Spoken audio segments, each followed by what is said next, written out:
دا یو مرګره وی عالم سړی چې نه وي مونږ ته چاوي چې دې په پټکي نه وي صرف عالمانو د پاره نه دا خبره خدا سي کړی دا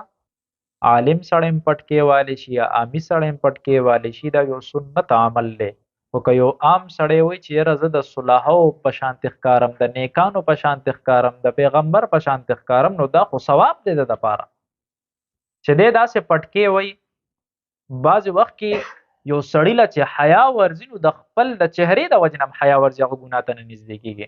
تا چې د پیغمبر چهره جوړه کړې د هغه سنت ته جوړه کړې د صلاحو چهره دې جوړه کړې نو ته به هغه ګناه ته هم نه نږدې کېږي حیا به دله راځي یو کس خو په بني اسرائیلو کې هغه به د حضرت موسی علیه السلام نخرې کولې کونټۍ به یې اغستې وه د هغه موسی علیه السلام ژبه داسې نښته لګه نو چې کله وفات شو الله وبخه وی الله وی ده به زما نخرې کولې او تا وبخه وی موسی وی ځکه خو مې وبخلو چې ستا به نخرې کولې چې د پیغمبر نخرې کولې ربې بخي نو ته خو د پیغمبر سنت په جار باندې اچې نو تا به الله نه بخي د فرض موز نه پس ته تسبیحات افضل دي که سنت کول فرض موز نه پس ته افضل ادا ده چې زر سنت وکړي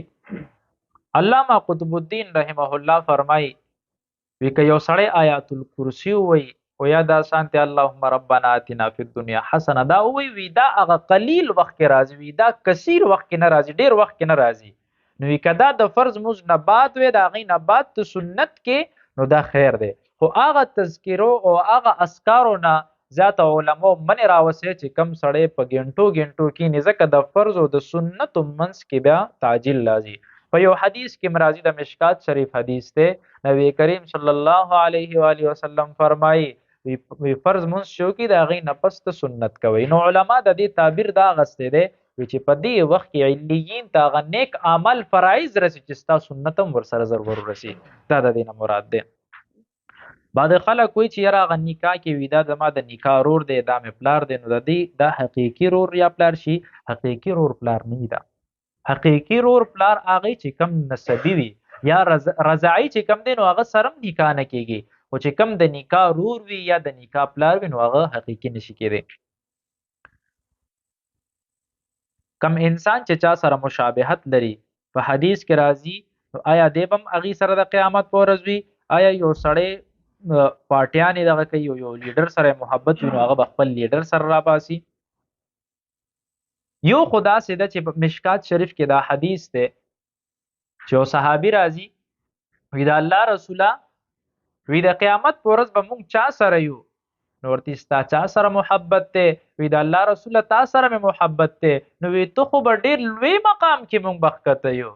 د دواړو جهانو سردار ورته وی المرء مع من احب وی کم سړی چې چا سره مینه کوي هم هغه سره به نو که خپل لیډر سره ته ولاړ یې او ستا لیډر داسې وي چې هغه د سنت موافق نه وي سنت مخالف وي یا که د دنیا لحاظ سره هغه بهتر وي او آخرت لحاظ سره بهتر نه وي نو تم د هغه اقتدا کې او که ته مونځ او د صحیح کې په پابندۍ سره کې ستا اقتدا د پیغمبر اقتدا ده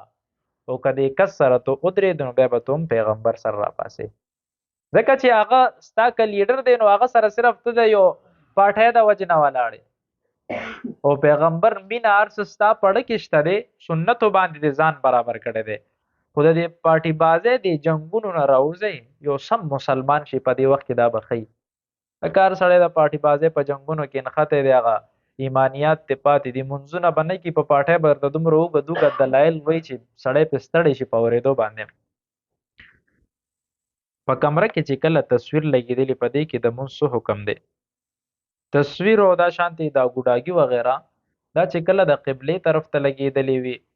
او یا ستاقي طرف ته لګېدلې وي نو دې وخت کې چې ته کمره کې مونځ کې ستا مونځ کې شغل پیدا کړي د جاندارانو تصویرونه وي نو دا مکروه تحریمي دی دا د کمرې نه اوکاږي کمرو کې دا نه دی لګول پکار خو که د خپو لاندې پراتې ستا پړه کې د هغې تذلیل وي نو بیا خیر دی ځکه د هغې ذلت به راولي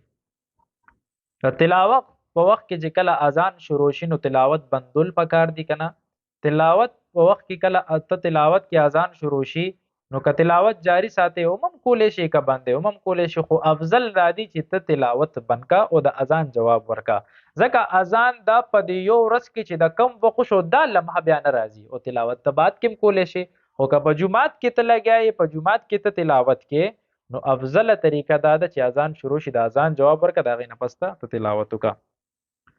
د جنابت په حالت کې د قرآن تلاوت د جنابت په حالت کې نشي کولی، او ذکر اسکار کولی شي. دکاندار اکثر دا چرګان ذبح کوي او د بل سره په خبرو وي، که یو سړی قصدن داسې کوي چې هغه په کلمه ونه وي بل سره په خبرو وي، نو دا خو بیا حرام دی نشي خوړی، خو که نسیانن د هغه نه هیره شوه بیا خیر دی خوړی شي. خو اکثر مونږ له دا پکار دی چې کم یو دکاندار نه ځناور ذبح شده اخلي چې ته پې ذبح کې، هغه ته وایي دې وخت کې خبرې پرېږده، د الله نوم واله بسم الله وایه کلمه وایه، دا ستا ذمهواري ده. اخو په دله چاړه راکاږي کار څنګه دله درکه خوري خو ته، نو الله نوم پې چې والي، نو دا بهتره طریقه ده. د ټوپۍ نه بغیر مونځ کول صحابه او سلف صالحین رسول الله صلی الله علیه وسلم نه صرف د احرام په حالت کې بس سر کولو، احرام په حالت کې سر کولو وو، نور هر حالت کې نبی کریم صلی الله علیه وسلم سر پټ کړی دی. نو بهتره دا ده چې تو مونځ وکې او په داسې حالت کې وکړي چې ته د سنتو مکمل پابند دی، ټوپۍ دی اچولي، سر دې پټ کړی وي. او که چېرته دا یو سړي نه بعضې وخت کې اچانک چېرته لاړو هغه وخت کې ترې نه پاتې شو، نو بیا خیر دی. که یو سړی داسې وي د الله په عشق کې دومره مبتلا وي چې هغه وایي یاره بعضې وخت کې ټوپۍ نه وي او چې بس ځان سروالی بروالی الله ته مې ځان حاضر کړی، بیا هم خیر دی، خو قصدن پرېښودل نه دي پکار. یو ملګری وي د ګردې مسله د دې دپاره څه وظیفه ګردې کې چې کله کاڼي وي یا ګردې پړسېدلې وي، نو زمونږ چې کم سلف صالحین دي نو د هغې نه یو څو صورتونه منقول دي. یو صورت خو دا منقول دی، دا یو آیات دی، فلما تجلى ربه للجبل جعله دکا، دا د ولیکي او دا د په د خپل ملا باندې وتړي، چې په ملا باندې وتړي چې څومره غټ کاڼي وي هغه به ریزه ریزه کېږي، د دې وجود نه بوځي. دویمه طریقه دا ده چې صورت انشراح الم نشرح لك صدرك ووضعنا عنك وزرك، دا مکمل صورت، دا د روزانه په کاغذ یو پیر لیکي او په اوبو کې دی چې د دې اوبه دي څښي،